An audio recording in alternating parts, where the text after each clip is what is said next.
Hey, Soraya. Hey, Jeff. Episode 159 here.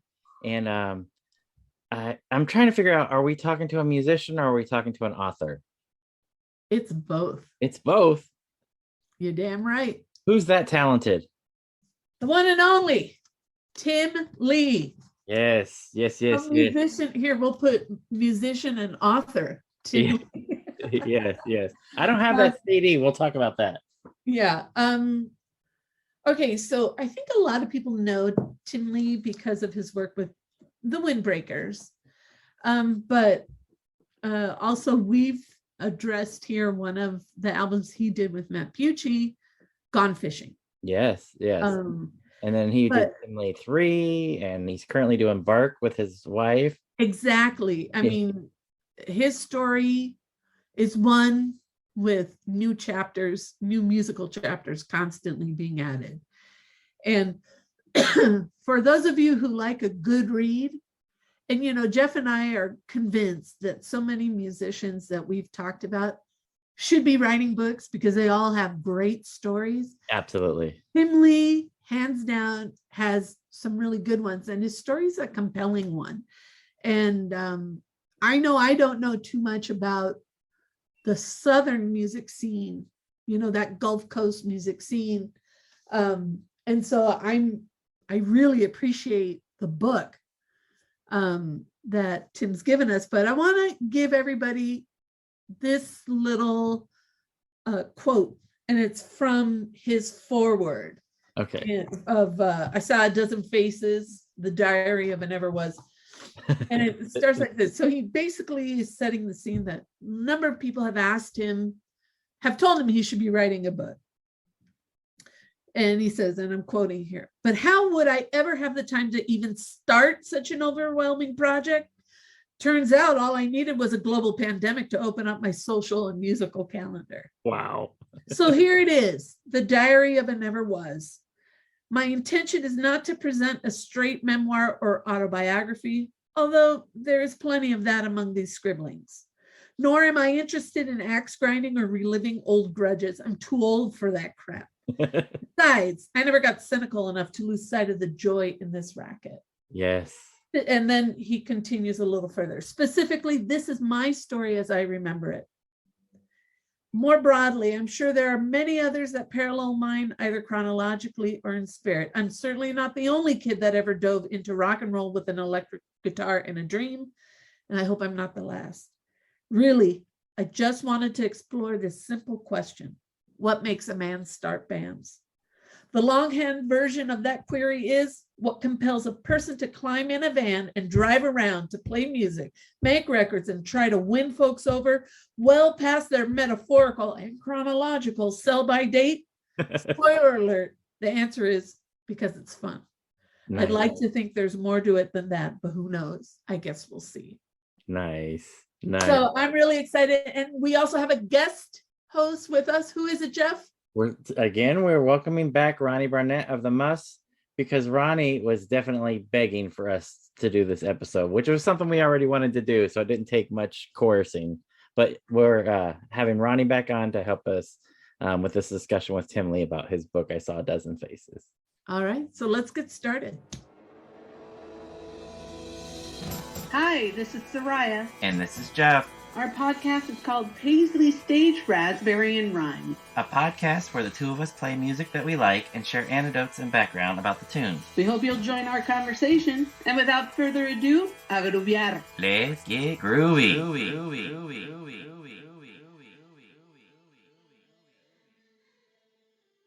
All right, Soraya. So we're super excited today. This is one that we've been wanting to do for a couple months here. And welcome back, Tim. We had you on the discussion when we were talking about Gone Fishing, but that was just a little part of your musical history as this book demonstrates. So today we'll be talking to Tim Lee, who wrote this fabulous book.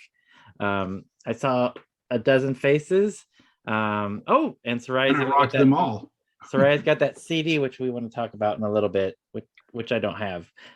So welcome back, Tim Lee, to this discussion about your book that was released November of last year, 2021. Self-published? Yeah, definitely. Cool Dog sound is Tim Lee. Yes, it is. Well, it's actually Tim and Susan, because she knows how to do a lot of stuff that I don't know how to do. So you can't take all the credit on this. Yeah, she did the graphic design and all. That's her specialty. Excellent. So before we had you guys join the call, Soraya and I were talking about the fact that there's not many people that are musicians and authors, and some musicians should not necessarily be authors, and some authors should definitely not be musicians. So we're dealing with somebody here who's very talented in both. Thank you.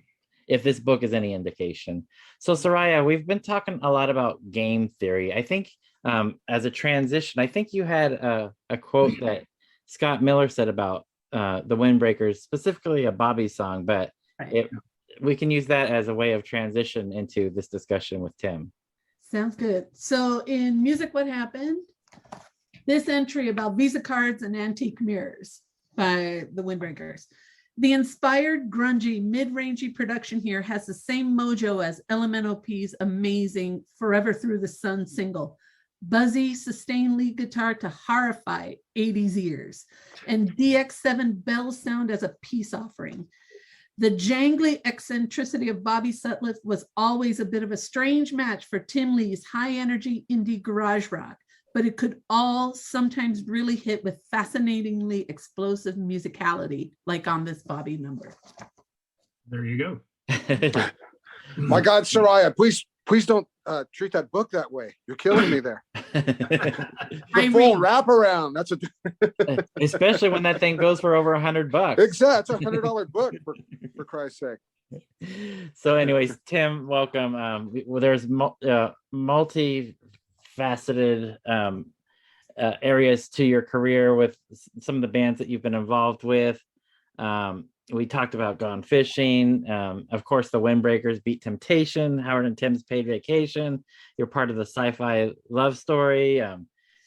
Tim Lee 3, which now Bark, which is fantastic. If you guys get a chance to see Bark live, I had an opportunity. It was absolutely fantastic. But today we want to talk about the book, and I think, Soraya, you were able to share that, like a lot of people, Tim, you've been approached for years by friends saying that you should write a book, and it sounds like you had an unusual opportunity that only comes around every 100 years or so with this pandemic. Is that right?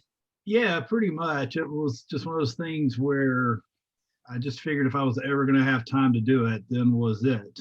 And so I just got up every morning before I did anything else and put in an hour or so, and I just wrote and wrote and wrote, and the next thing you know, there was 80,000 words and 33 chapters or whatever it is. Wow. Had you kept notes? I really enjoyed it.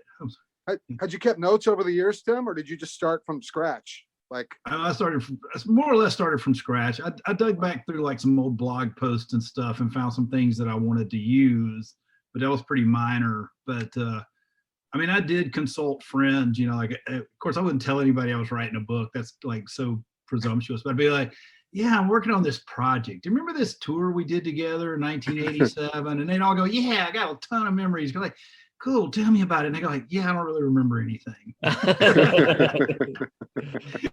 So it was a lot of that. Yeah. I want to talk about the because you do start from the beginning, and you were in band. We'll get to the Windbreakers, of course. But you were in some rock bands early on. Tell us a little about your rock bands, what songs you would play, and what your hair looked like. My hair was fantastic. I totally had like the white boy fro in high school. It was, nice.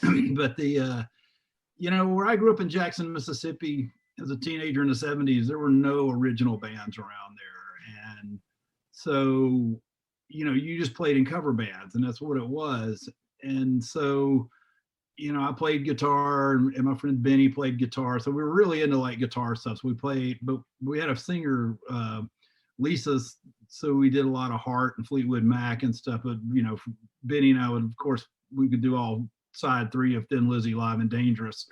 And so, because as a teenage guitar player, I was totally into it. But then, I'd go home and listen to Patti Smith and the Ramones and go, I want to do this kind of thing. But you just played what you played and what other people were willing to play as well.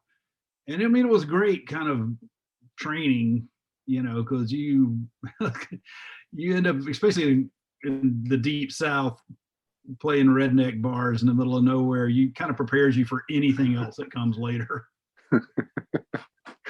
True. So you were doing those dual lead, Thin Lizzy guitar lines? Totally, yeah. We spent hours working those things out, So would you be the melody lead or the harmony lead? Whichever part Benny told me to play, he was a lot better at that stuff than me. I tell him, you work it out and tell me which part to play, and I'm there. Nice. Soraya, one of the stories that you really liked had to do with Matt Pucci, and we were talking about Gone Fishing at one point, but there's a pre-Gone Fishing story, I think. There's a band that had one shot, one night. That's it. Oh, yeah. Crosby, Stills, and Nash, and Pucci. That's it. And hell of a set list. Jeff, listen to this. Covers of Television, Neil Young, Love, and Donovan's Atlantis. That's right. Yeah, Well, that's a badass group right there. Yeah, well, it was while we were making Gone Fishing, and there was this neighborhood bar around the corner from my house called CS's, and we hung out there a lot, after the sessions. And so one night we were hanging out there, and Bobby Sutliff was there, and then Bruce Golden, who played drums on Gone Fishing, was in Beat Temptation and stuff. We were hanging out, and somebody pointed out that the Primatons were going to be playing like 2 days from then at this local dive bar, and so we were like, great, we're opening. So we just decided we were going to do it, and we did. And yeah, it was it was completely a mess, but completely fun.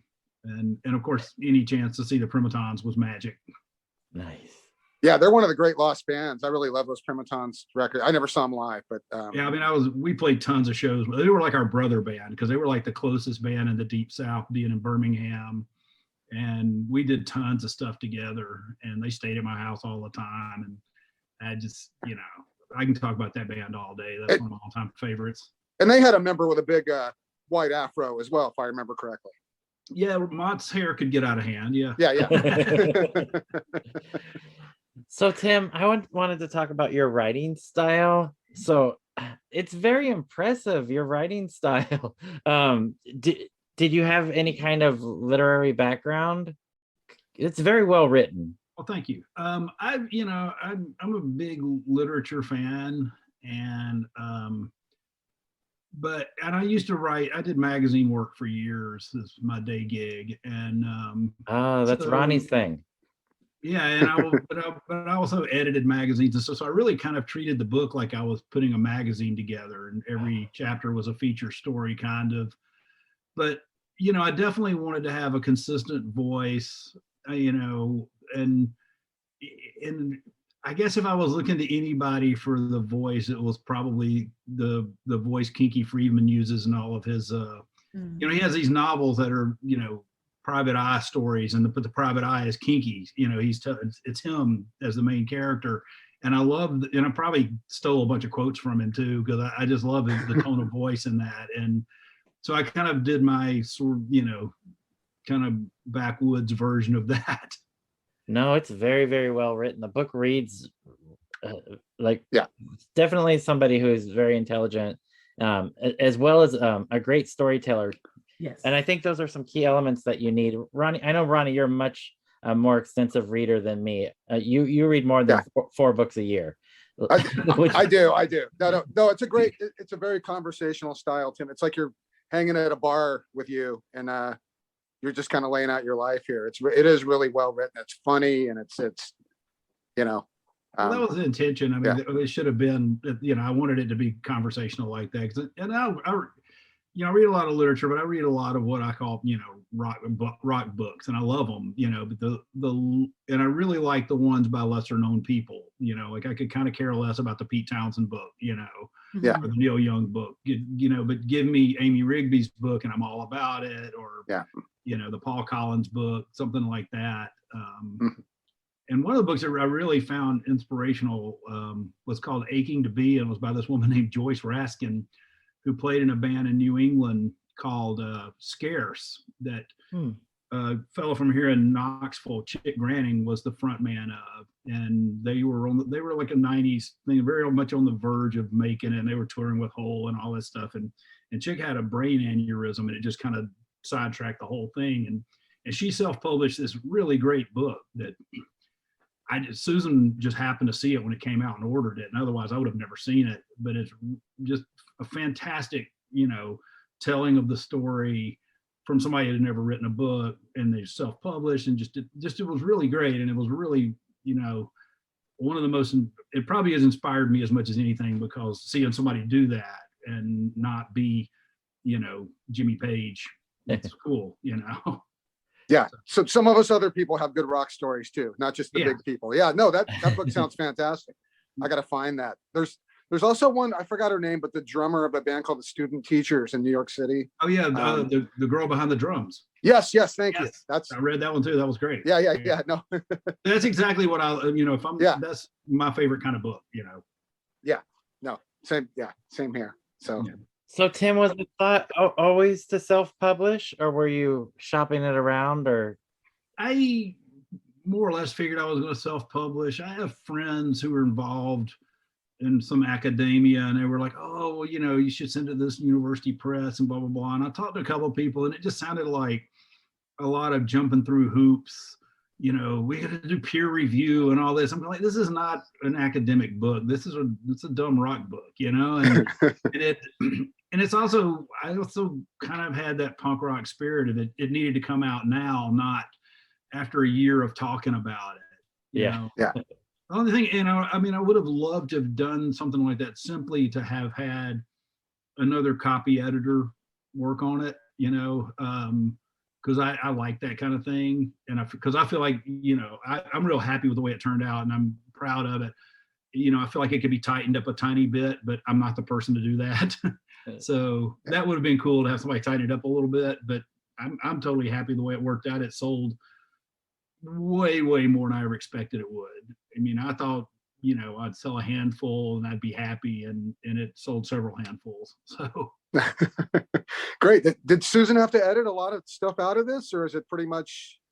No, where she was actually got me to add stuff. Because she would read it and go, well, aren't you going to put that story about such and such in there? Why didn't you do that? And I was like, because I didn't remember. Thanks. I better write that down.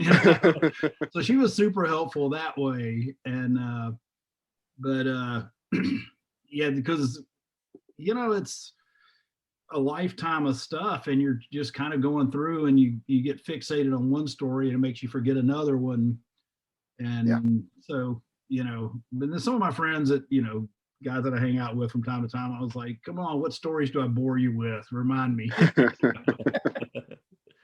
Yeah, it's funny. Our friends will remember things that we don't. And speaking of Susan, at the heart of this book, it's a love story. It's the love story between you two. It runs all through this book. You guys met a long time ago, correct? Yeah, and we've been together for 41 years or something. But it's funny, I didn't think of it that way until my friend R.B. Morris read like an early draft of it, and that was the first thing he said. Is like, well, yeah, it's a rock and roll story, but it's a love story. And I was like, you're right, But as I said, there's no way I would have done anything that I did without having had Susan's support and help with all this, because we really are, two half-asses that make up a whole person. Right. Well, I'm a quarter ass. She's like 3/4. So she pulls it together. Exactly. No, we're a good team, and but yeah, she was always, she didn't start playing till like 20 years ago, but prior to that, she was always part of like our homemade labels and stuff. Was always involved. So it was just natural. But yeah, it was, and what I think of the book kind of as in thirds, and like the last third is once she started playing and all of that. So, but yeah, it is a love story. So when the rights get sold for the movie, they're probably going to focus on the love story part, right? I'm sure. This actually would be a great movie. It actually really would be. Because you've been through comedy. well, of course. Yeah. Of course, but again, at the heart, that love story. But yeah, you've been through a lot of groups and a lot of incarnations of groups and even your solo work. And it's all here. Let's go back to the Windbreakers. Like how I know Bobby was in a rival band, but how did you and Bobby Sutliff decide to form this power pop group, the Windbreakers? Well, we, like I said in the book, we spent a lot of time hanging out, just listening to these records, Big Star and Flamin' Groovies and Dwight Twilley, Shoes and whatnot. And I'm trying to remember that, but yeah, I think my band was in the process of breaking up and Bobby quit his band and he just called me and said, the way I remembered, he just called me and was like, all right, we're going to do the band. I'm like, all right, cool. And so we did. And again, we were still in that situation where everybody was playing cover songs. So, but we already knew like a million Beatles songs or whatever. So we could play as long as you needed us to. Yeah, but we were always working our songs in and always working towards, making a record of sorts. And so, it was just a natural thing. We were buddies and, still are. I mean, always, it's like I think I said in the book, even we always hung out even when we didn't get along, Yeah. So, but, and it was always called the Windbreakers, Tim? Oh yeah, world's worst name, isn't it? there's No, it was like, oh yeah, it was a bad joke that stuck. And the name came because we were, before we started the band and we were in opposing bands, I guess, we played at a party at somebody's house and just kind of a thrown together thing, which was very much a Jackson tradition because there were a lot of us that knew a common group of Beatles and Chuck Berry and Rolling Stones songs and Kinks songs and whatever. And so we did that at a party. And so we just called it the Windbreakers as a joke. And then when we started a band, somehow it stuck. Well, it definitely set you apart, I'm sure, from the hard rock bands of Jackson at the time. Oh, yeah. Yeah. And then I want to talk, I do have the first 7-inch somewhere, but your first EP here, it comes in basically an inner sleeve. Like this is not. That's all we could afford. Right. Is that why? Okay. Oh, absolutely. That's all we could afford. And surprised we sprung for a second color. But yeah, it was so budget, man. No, and if you find one of these in a record store now, I mean, these are hard to keep in decent shape. Let's face it. Oh yeah, they are. But it's it's still my favorite record we ever made. Wow. Yeah. No. I just listened to it. It really does hold up. It's fun. There we go. Yep. Now, music like that's timeless, right? So, yeah. And you and Bobby, obviously, Jeff kind of touched on it, but you guys had very different songwriting styles, but somehow it works. It's a band. It sounds like a band. It doesn't sound like your songs and his songs necessarily. Yeah. We kind of came from the same place, literally and figuratively, but musically we had this sort of same touchstones. We're just very different in how we do everything. Like when Bobby writes a song, he hears the whole thing in his head, like what every part is going to be. And I come up with chords and words and throw it at people and go, what do you got? And so it's, so I really enjoy the collaborative part, and Bobby's more of a, writes sort of a complete thing. And so, but it worked fine. We'd go in the studio but like if I played on a Bobby song tomorrow, I'd know exactly what he would want me to do. And because I've done it, but he, I also know what he would want to keep for himself to do. And whereas I'm just like, every part's up for anybody, what do you got? Yeah. So, yeah, we're very, very different people, but we for some reason we can work together and it works out just fine. Yeah. And you've reunited several times. I mean, the Windbreakers have come and gone many times over the years, but you still kind of end up together every now and then. Yeah, absolutely. We talk about it from time to time. We just live so far apart. It's kind of tough. And, it's not like the Windbreakers doing something is the kind of thing that's going to generate, the money to fly people around the country and stuff. Right. So it's, we got together and I guess it was 2018 and played a benefit for a friend of ours who was real sick. And, but I'm sure somewhere along the line, something will happen. If you stop and think about it, this year is the 40th anniversary of Meet the Windbreakers, and next year is the 40th anniversary of Any Monkey. So, hey, dog, hush up. The world's oldest basset hound is talking to me. No. I mean, to me, it sounds like cool dog sounds, right? Yeah. There you go. He's adding backing vocals.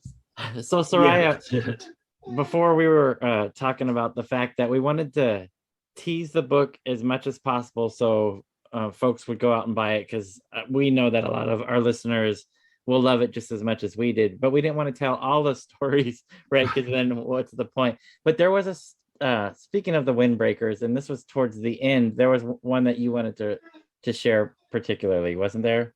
The quote I mentioned before? Yeah. Okay. So,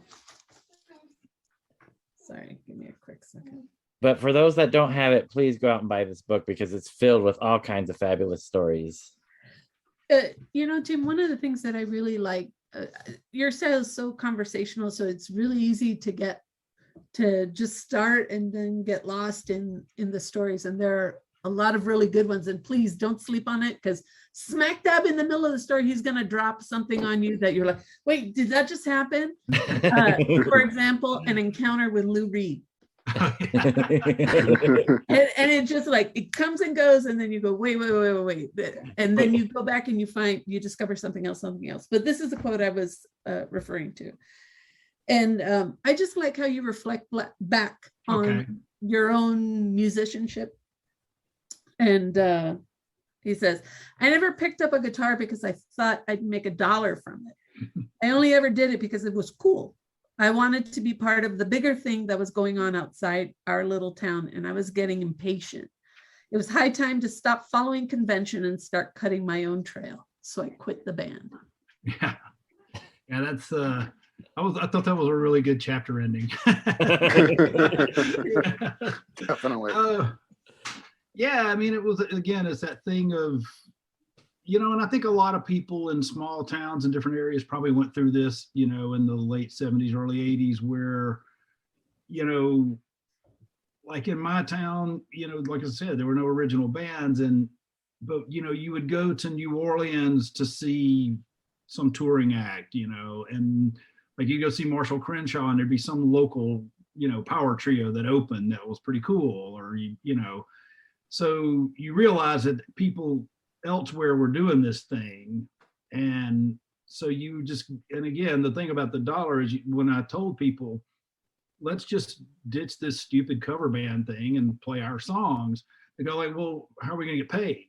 It's like, well, again, I didn't do this because I thought I'd get paid. I did this because it's an incredibly cool thing and I want it to be cooler.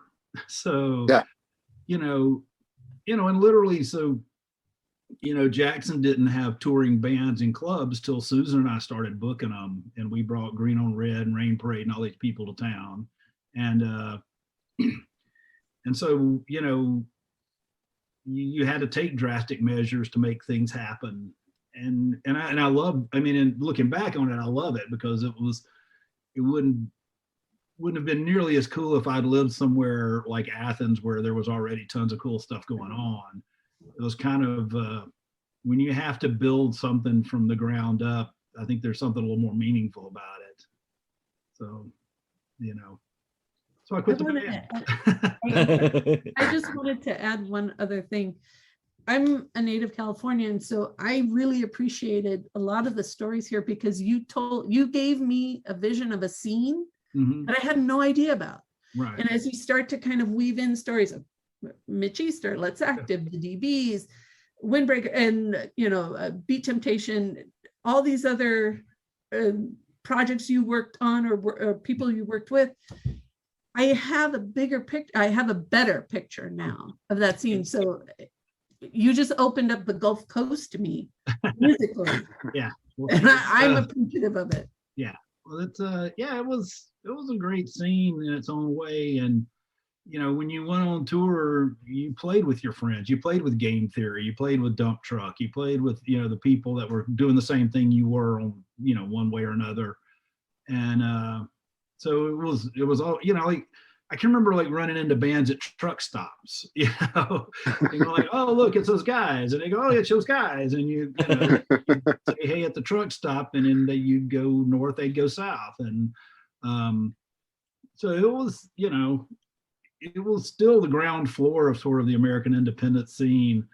But it was, to me, it was really exciting. I you know, I don't know if I conveyed that enough in the book, but just how exciting it was to be part of that. And you know, and again, being around all these people that I admired and looked up to, and you know, because you know, the first time I went on tour was playing in Let's Active, and you know, they were like really popular, and so through that I met everybody whose records I liked just about. And you know, and I you know, Mitch Easter has just, you know, been one of the greatest people to know all these years, because he's a fantastic guy in addition to like an amazing talent on so many levels. And to be able to make records with him early on, like, you know, the first few times we recorded with him were at the original drive-in when it was like a one-car garage, and this guy could get so many amazing sounds out of a one-car garage with minimal equipment, just because he knew what he was doing, and he had this real adventurous spirit. And you know, if you sat down and went like, how do they get that sound on that Bo Brummel's record, he'd go, oh, well, they just did this and this, you know. And because he just had he has great instincts for sounds and how to get them and stuff. So it was you know, I can't say enough about the influence he was, but just the experience of all these years of being around him, you know. And he's just one of all these people, and there were so many people like that. So it was a great time to be around. You know, the only downside is like now I'm 100 years old. I don't get to be that young again. Yeah, well, you filled those 100 years with a lot of good stuff, Tim. Yeah, we should say that the chunk you write about touring with Let's Active as the additional member is there's great stories about that. Yeah, you lived large on that tour, Tim, or on those tours. Well, I did my best. Yeah. So Tim, my first musical exposure to you was picking up Terminal by the Windbreakers, which I still think is a masterpiece. I absolutely love that album. That's my favorite by far. Yeah, it's fantastic. Every song on there is fantastic. Both you and Bobby just really excel in their songwriting wise. But my first visual of seeing you, Tim, was on the Cutting Edge when Let's Active was on there, and you guys were playing in the field behind a barn, I think. Yeah, that was behind Mitch's parents' house where the drive-in was. Oh, okay. Wow. Yeah, so Peter Zarimba is singing along with you guys, and you're playing guitar. That was my first visual of Tim Lee right there. So well, yeah, we were playing Shakin' Street by the MC5. Exactly. Yeah, and that's still I get shared to my Facebook page about once a year. So yeah, it's a great clip. Yeah, fantastic hair on that video, I will say. Well, thank you. It was, you know, it's grown out of its Afro phase more to like its Dylan-esque phase, but yeah. Now I'm just lucky some of it's still there. Yeah, I mean, the Cutting Edge was hugely important to people like me and Jeff growing up. Jesus. Oh, absolutely. I mean, and that was a thing. You know, it was something that Susan and I watched every week, and to actually be on there was cool. And, you know, they gave me a free Cutting Edge t-shirt, which I think I wore till it rotted off, you know. Like it just fell off one day. It was so rotten. But, yeah. So Ronnie, with the Muffs, did you have, so the Muffs came a little bit later than the Windbreaker tours. Did you also have these experiences running into bands at truck stops? Yeah, the thing I remember is just you'd be on the freeway and you'd immediately recognize, oh, that's a band in this van. Yeah. You know, you could tell a band, you know. Yeah. Yeah, I mean, truck stops. Oh, Jeff, don't give me PTSD here. So I'm just thinking, Ronnie, from your perspective, reading The this book- bathrooms. Oh my God, the bathrooms. I remember once we stopped at a rest stop and I chose to use the woods behind the rest stop instead of the rest stop. That says a lot. Yeah, exactly. Yeah, so Ronnie, I'm really glad that you're here with us today because your perspective reading this book versus Soraya and my perspective is probably much different because being in a touring band, there's probably some of these stories that you can absolutely relate to. Were any of these stories, do they like bring up some of your personal experiences or any of them that like really stood out to you, or the opposite, anything that you were like, whoa, that never happened to us? Well, I mean, a little of both, but yeah, it's fun. The stories that stick out as far as playing gigs, and Tim can probably relate, are the gigs that are really good, and then the ones that are really bad. And he describes some really bad, ones where there's nobody there, and you're told to go on and play and that kind of stuff. And they're always in like, Arkansas or something. No offense to that neck of the woods, Tim. But you can't play Chicago every gig, right? You got to you got to make your way. Yeah, you got to make your way to the big cities. And there's the weekend, and then there's Tuesday night in Pittsburgh. Is what yeah, That quote to me is perfect. Tuesday night. Yeah, I still use it all the time. Yeah, but in our case, we ended up on the major label early, and so we had tour support, and so we didn't. We slept in hotels, so that's a huge. You guys played to several dozen people.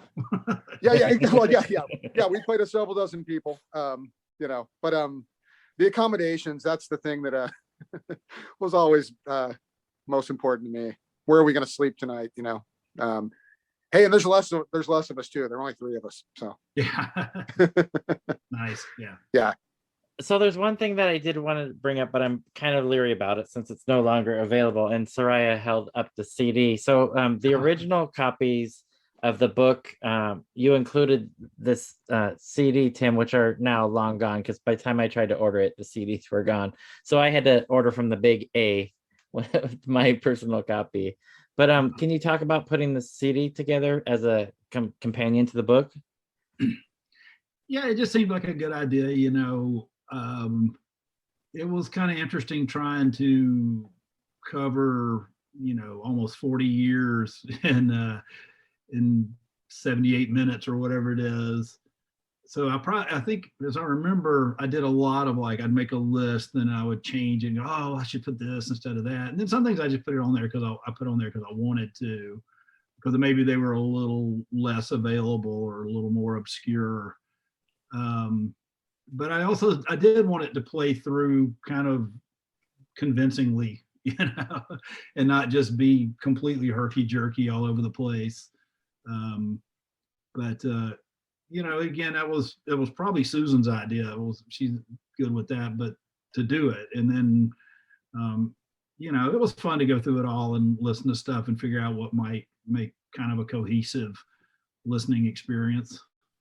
Was there any thought or reason behind having a very limited run of that? Was it like a financial, or just you wanted it to be limited, so there's only it was to go with the pre-sales, and we limited it to 200, and just because and you can still access the whole playlist on Bandcamp, but it was just that's something we've always done with pre-sales of our stuff, is tried to offer limited edition things, like your public radio station that gives you the premium, we actually think of it in those kind of terms, but I honestly thought nobody would buy the CD because I thought we'd end up doing 50 of them or something, and we cut it off at 200. So no, great.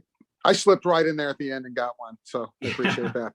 Yeah, I think I just missed out on that because I checked and it was still available, and by the time payday came around, it was gone, and that was like 3 days later. So so yeah, my Amazon credit paid off.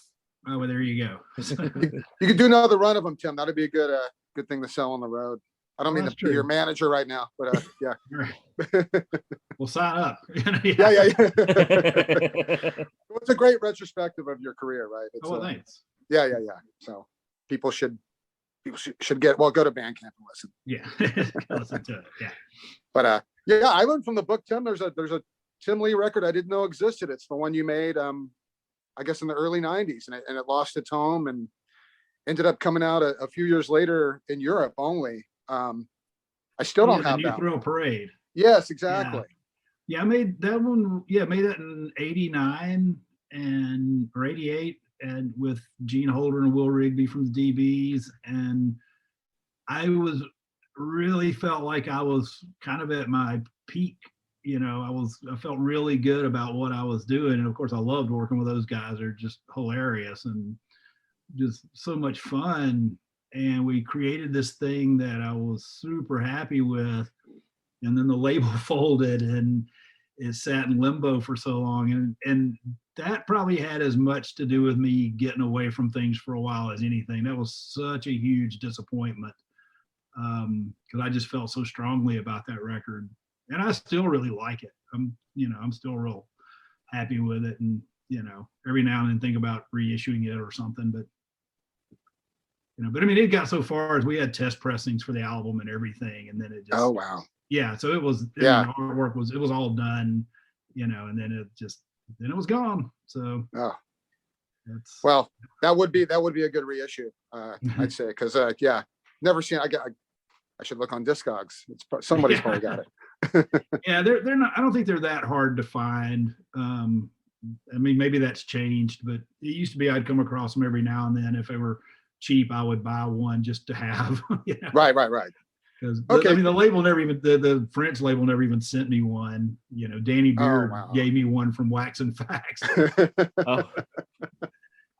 Oh, The person in the band is always the last to get copies of stuff. Yeah. Yeah. They never think of, yeah. Okay, so you say, yeah, you brought up how that kind of put you off doing it for a while. What got you going again? Just the love, you missed it? Really, it more than anything was Susan starting to play. Yeah. She woke up one day and said, I want to learn how to play bass, and 6 months later she was on stage. I mean, she's a natural, and I had kind of reconciled myself to stuff and was feeling like maybe getting into it, but then all of a sudden I had a reason to do it, and it really gave me a chance to like, I don't think it gave her a chance to do all this stuff that she had been on the sidelines for before. And for me, I got to see it all through a different, set of eyes. And so it was really rewarding that way for us to do all this stuff that I already done, but for us to do it together. And, Susan's totally into it. She's great traveling, complete road dog. She's like, as she gets on the road, she's like, I'm just one of the guys, and Yeah. So yeah, that was it, and it's been pretty rewarding. Yeah. Also, you don't have to audition all these pesky musicians, right? Yeah, exactly. Yeah, it's funny. Yeah, we went from a 4-piece band to a 3-piece band, and then just a 2-piece band. So I did want to talk a little bit about Bark, the 2-piece band that you do with your wife Susan. So Tim, you're a very, very good guitar player. So you're very, very talented. And I noticed with the Bark stuff, all, if not most of it, you're playing the baritone guitar, right? Well, it's a bass 6, which is actually lower than a baritone guitar. It's a 6-string guitar that's a whole octave lower. So you get both ranges, As an accomplished guitar player, that had to have changed how you approached music? Was it like opening up a whole new thing as far as songwriting for you, playing the bass 6? Absolutely. It just you just had to have changed the approach altogether. Because you're, in essence, in most instances, I'm playing bass and guitar at the same time on some level, so it's just, but it was fun. It was a challenge, and that so yeah, it's been it's a challenge sometimes, but that's part of the fun is the challenge. Yeah, and the two of you, from the videos I've seen and the one live show that you guys did when you were out here, it looks like the two of you are just having a blast playing. Oh, we do. Absolutely, and that's, I mean, with that, if I can have that, why would I not play? Because it's just there's a lot of joy in it, and that's that's what I want out of this. I don't, that's all I want out of this stuff is the joy of making racket, with the people you care about. So I think that's something that definitely comes across in the book is the joy of playing, especially when you're the guy that didn't make it, right? Yeah. in your own words. Oh yeah, no, that's yeah, I long ago got comfortable with this notion of, oh, the guy that should have made it. It's like, yeah, whatever. It's so rare. You did make it though, Tim. I mean, you like, these Windbreakers records, your solo records, they got around. You got press. The people that know your work, love your work. So. Well, thank you. I have nothing to complain about. I joke about it, but yeah. I mean, the title of the book, I saw a dozen faces and I wrote them all. I mean, that kind of tells you I've got a pretty good sense of humor about it up front. Absolutely. Right. And then every time I hear that title, I get a Bon Jovi in my head. So thanks for that. I did it for you. So, Tim, we wanted to thank you for coming on, and thank you for all the stories that you have in here, and definitely for our listeners. Soraya and I had set out, Ronnie, when you weren't talking to us before, and it was your idea to do this, Ronnie. Let's point that out. But when Soraya and I started talking about like our agenda is to try to sell the book, because there's a lot of stories in here that we really enjoyed. So we wanted to touch on some of them, and tease some. Soraya, you mentioned the quick little Lou Reed story that we're not going to say what happened. You need to know it. You're going to have the whole sentence long. Exactly. A quick encounter. As most Lou Reed encounters, exactly. Yeah. So, Tim, if one of our listeners doesn't have the book already and would like it, where can they go? To order it? Bulldogsound.com is. We'll add a link on our Facebook and social media pages, but be great. This is it's a good read. And for people that have to go to the larger, there are online retailers that you can get it from. So including all the big ones. Some independent bookstores have it, but it's also the kind of thing, if you order it through I think it's goodreads.com, portion of it goes to independent bookstores. So I'm all about that stuff. Yeah. And like that Scott Miller book that you showed, Soraya, buy it. If something's on a small press or self-release like this, you need to buy it now, because I don't know how long you'll keep this in print, Tim, but they tend to go away and get very valuable. So eventually. Yeah. So you still have some. Okay, good. I do. Buy the book, people. Yeah. And the companion playlist, as Tim mentioned before, can be found on Bandcamp. Bandcamp, yeah. I think it's at Bandcamp, Cool Dog Sound. I'm not sure. We'll share that link as well. Absolutely. It's easy to find stuff in a search these days. Like, I always say when you see a band T-shirt and they put like .com on there, it's like we can find it. Yeah. We know how to type your name in. Yeah. Exactly. Yeah. Yeah, I won't put .com on my T-shirts anymore. Yeah. Oops, sorry. Total old man thing to do. All right. Thanks, Tim. We really appreciate you coming back to talk to us. And thank you for putting this out, because this is a great read. Thank you. Yeah, and like I mentioned at the top of the discussion, not all musicians should be writing books, but I'm glad that Tim Lee did. Well, thank you. I appreciate that. Yeah. Well, and our love and respect to Susan too. Yes. Right. Absolutely. Yeah. And good to meet you, Tim. We'll meet in person one day. We'll have a beer. We'll do it. All right, buddy. All right. Y'all have a good one. All right. Okay. Take care. Bye-bye. Uh-oh. Now the Anyway, Tim, huh? Can you believe? Oh, sorry, he was still there. Trying to make it seem like we were gonna, talk Wow. shit about him. Ronnie, we are. Thank you for putting this on our to-do list, because first of all, it's a great book. It's a great book. It really is. But he is just a really cool person, great musician. Very cool. And like we said over and over, I mean, this book is just, it's a fast read. Well, for most of us, Jeff, it's a quick read, because it is I hate to use a cliche page turner, but it really does. You do want to keep going and see what happens. And Tim has had quite a career. He's had a lot of ups, a lot of downs, a lot of mediums, and it's all here. And like you said, Jeff, like it's very well written. It's funny. It really is a great book. We're not laying it on thick here. So I remember mentioning to Jeff before the book came out, like, should do Tim, you only talked about the one record with Tim. We should really have Tim, he's got this book. And then Jeff forgot about it. And then I reminded him a couple weeks ago. Yeah. So well, there was the holidays, so there was that. But true. It's definitely been on our short list, right, Soraya? Oh, yeah. Absolutely. Yeah. No, great. I don't know what kind of list you guys keep going, but oh no. Yeah. We actually do have one. So yeah, okay. Trust me. Yeah, Soraya, I said to Jeff, I go, look, I know you're a slow reader, but this book's been out a couple months. We need to get this. We do have a list, though. We keep track of these. Oh, there's a list. No. People are going to zoom in. People are going to see if they're on the list. No, great. So, Ronnie, I love having you on. Absolutely. As our third.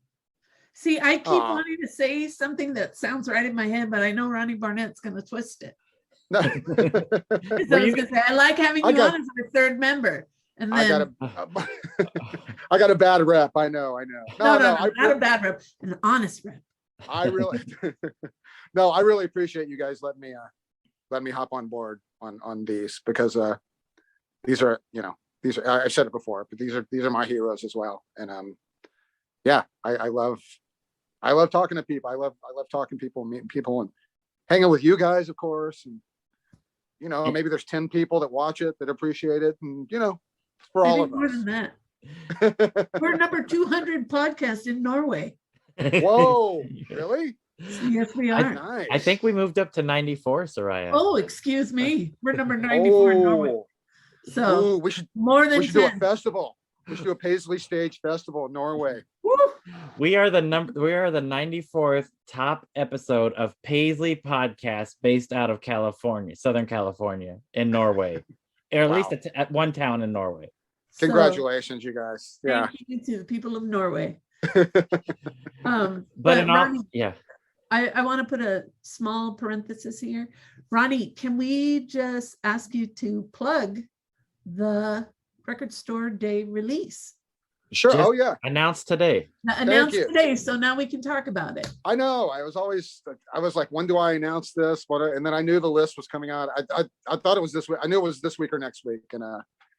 And sure enough, I woke up to Jeff had posted, and I was like, oh, I guess it's official now. So so stay with me here. It's a little confusing. I'll start with the fact that our fifth album, Really, Really Happy, from 2004, is getting reissued in May on Omnivore Recordings. For some reason I thought it was a double record. It's not. It's a single record, but with a bonus 7-inch, and that's going to be the vinyl version of it. The 2 CD version of it is what's included on the vinyl version, which is the album and the bonus tracks that were on foreign releases of it. And then the second disc is a disc of an entire disc of Kim's demos for the whole record, minus maybe 2 songs that made the record and plus a couple songs that didn't make the record. So that second disc of Kim's demos is being released a month early on Record Store Day as a vinyl standalone release. So if you want that on vinyl, Record Store Day release is going to be the thing. And it's got a really beautiful cover. That's a selfie that Kim took. I posted it today, the cover. yeah, and I didn't show the back. The back is like, it's literally taken from this disc Kim made me. As I write, I was always a non-technical member, and I didn't understand opening links, or I didn't enjoy going on a computer and trying to learn a song, right? So I always requested burn discs, and so I had a big pile of like discs with like 1 and 2 songs.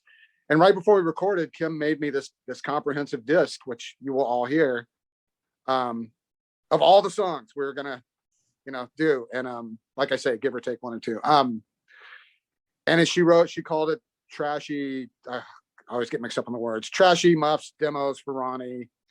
The graphic on the disc is like the Memorex CDR with her handwriting. She wrote all the songs on the little insert, and so the back of the record is all the songs written in her handwriting.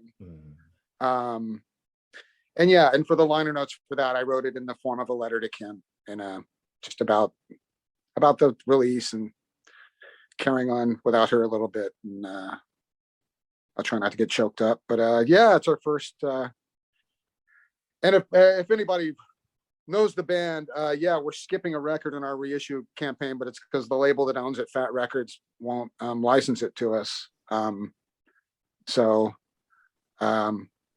Yeah, maybe one day we can reissue our 4th record, Alert Today Alive Tomorrow, which is kind of our rarest record at this point. But anyway, we've moved on. Really, really happy. So Record Store Day, really, Kim Muffs record in April, Record Store Day. And it's 1 record. It says 2 LP on the Record Store Day list, but if you click on it, it clearly says side 1 and side 2. And then yeah, really, really happy in May. So the Great Omnivore Recordings, as you know, one of the best, if not the best reissue label, and they put out new stuff as well, of course. Yeah. But yeah, one of the best labels around. So they're still yeah. The Record Store Day release is limited to 1,200, I believe. Yeah, I thought it was 1,000, but it said 1,200. Again, being a musician, you don't know the technical stuff. Yeah, I guess there's 1,200. So, Record Store Day is. Line up. Well, beat somebody up, and get your copy. Just find it online like soon after it comes out, I'd say, because I don't know that ours will be. I don't mean to come off as modest.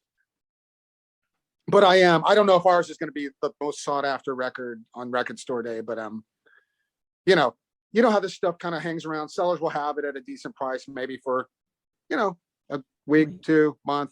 Anyway, I'm just saying, get it because once it's gone, it's gone. So yeah, no, I would suggest standing in line or waiting on your computer, because I definitely believe in my heart of hearts that this is going to be one that's going to be sought after. You're gonna want this in your collection. I mean, anything like from bands that came out of that 90s period, Ronnie, stuff gets reissued.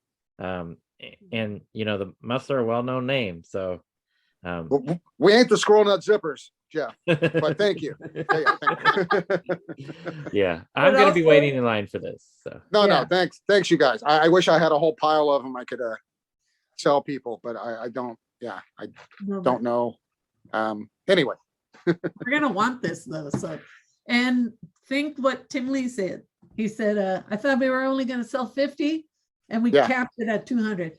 1,200 copies, and they're all distributed in varying numbers across the great land. Yeah, like Tim, I mean, I like to keep my expectations low and then be pleasantly surprised. So no, already my friend Tom, Time Bomb Tom, that runs a store in Green Bay, said he's gotten emails about just our record, like not surprised. A couple already. Yeah. This just announced today. So anyway, yeah, a lot of love online here for it. And Paisley Underground related, Rain Parade, Explosions in the Glass Palace. There's going to be a reissue with Sad Eyes Kill included on that. So yep. That'll be another one that we'll be looking after. I'll buy that record as many times as it comes out. Same. Just like you guys. Yeah. There you go. All right, Ronnie, we love having you on. I know you have big day, afternoon, evening ahead, so we're not going to keep you from that, but thank you so much again. No, helping us with this talk with Tim Lee. thank you, Soraya, and thank you, Jeff, and thanks for having me. And I will, I'll see y'all soon. Thanks, All right. Ronnie. You know where to Appreciate find me. Okay, it. I can figure out how to. There we. Oh God, does this make the air? Where's the leave? There we go. Don't Okay, worry. you guys. I'll see you soon. Bye. Bye. Soraya, thank you for doing this. And Tim Lee, man, what a cool dude. What a great person, first of all, and also his enormously talented wife Susan too. I mean, if you haven't listened to the Bark recordings, go get them. Yeah. They're great. Yeah. They're great. And you know, talking with Tim Lee, and you know, I had to write it down the way he said it. You know, there's a lot of joy. That it's the joy of making a racket with the people that you love. And one of the things that is really evident throughout the entire book is the love and respect that he has for music. And you feel it, you sense it. And I wanted to add this one detail. So he referred to Tuesdays in Pittsburgh, where these midweek gigs maybe just don't, you know, they're in places where maybe there's just not a lot of public to follow the show. So he refers to this one show, and there weren't a lot of people there. And one of the members of the band was very disappointed. And he says, we're going to go out and rock them. Yeah. And he said, in my mind, there's a show, I'm there, I'm going to rock every single body that's there, even if it's just one.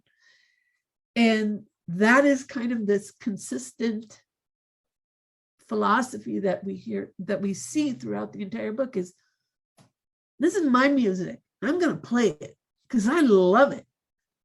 And 1,000, a million, my job is to rock, literally like rock their face off. And you go, how can I not be behind a guy that says that to me? Absolutely. That tells me that. Yeah. I love music so much, all I want to do is play. And my wife likes it. So, you know, like she said, hey, you know what? I'm going to learn the bass. Boom. Here was one story I didn't want to tell because, you know, it might put Mel Bay at, I don't know, in a weird place, but he refers in the beginning of the book of wanting to learn the guitar. And where do you go? You go to the start, right? You go to a Mel Bay book. Yeah. When I was a kid, my mom was driven to get me to play the guitar. And me and the guitar, we just don't jive. And I remember going to a guitar class with this Mel Bay book. And I'm like, oh, man, you don't want to know the things I thought about Mel Bay. I hated it. But when I was reading the book and he goes, Mel Bay was my start. And then I broke free of that. And I'm like, see, I just didn't give Mel Bay enough time to push me out the door. But Yeah. I really like this talk with Tim Lee. And again, his book, I saw a dozen phases and rocked them all. Available through various online sellers. Please go get it. Yes. You will not regret it. Yeah, and it's not that expensive. I mean, under 20, I think under 15 maybe. So Great storyteller, and just a really, really good person. So absolutely. I'm glad we had him on again. Agreed. Jeff, I hate to end it. We have to. Okay. Well, then, mi gente, agruviar. Groove on, Paisley people.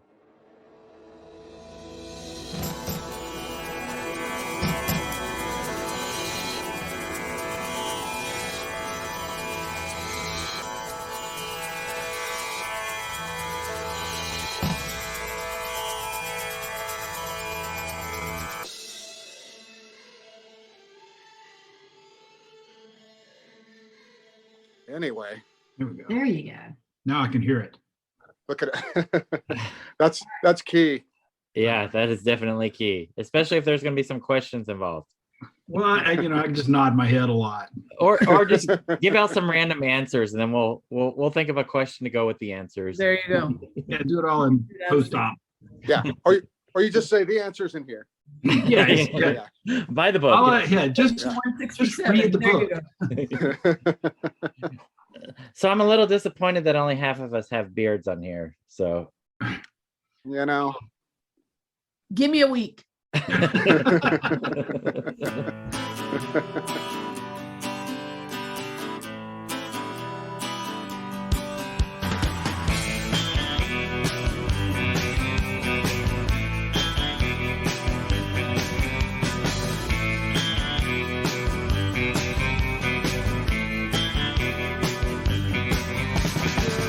Say I'm sorry till I'm blue in the face, or I can shut my mouth, or I can speak out of place, or I can close my eyes and wish you'd go away, or I can talk forever and never know what to say.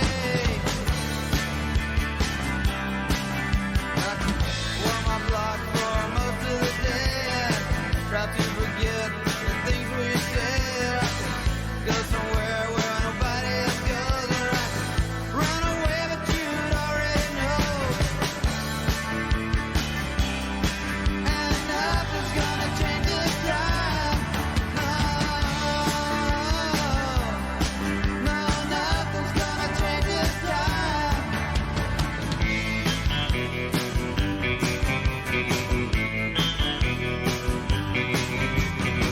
I heard a story long time ago about a man who had a lot of gold, and he lived to be 100 years old, but no one remembers the stories he told. I guess we get what we deserve when we have to make up all the words, and I guess I still crawl